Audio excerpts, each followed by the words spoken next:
Vauxhall Viva or Opel Karl pollen filter. So it's in the glove box.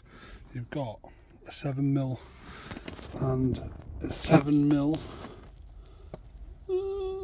there. So you need a 7mm, undo them.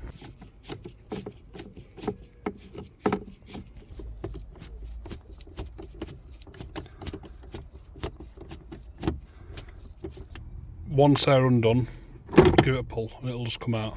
But when you're putting it back, it's got some locating dowels here which go into there and there. Same on the other side.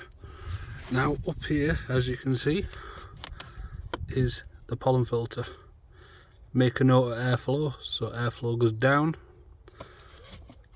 These can be really dirty. This one's not been done in 2 years.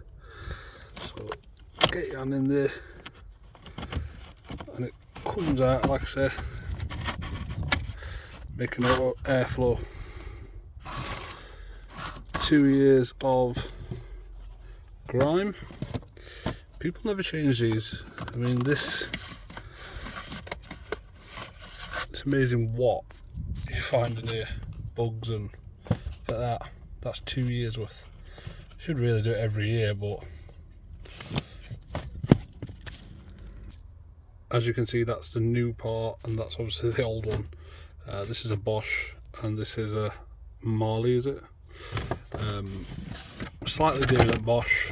They reckon it's a bit better quality. Don't go for cheap crap. Make sure there's no leaves or any debris in here, and then simply we're just gonna put it back in. Remember, airflow down. As you can see, all in, that's clip shut. Remember, you've got them two dowels there, so what I'd do is start by cock-eyeing it. Feel like there's like a little cut here for this bit to fit round.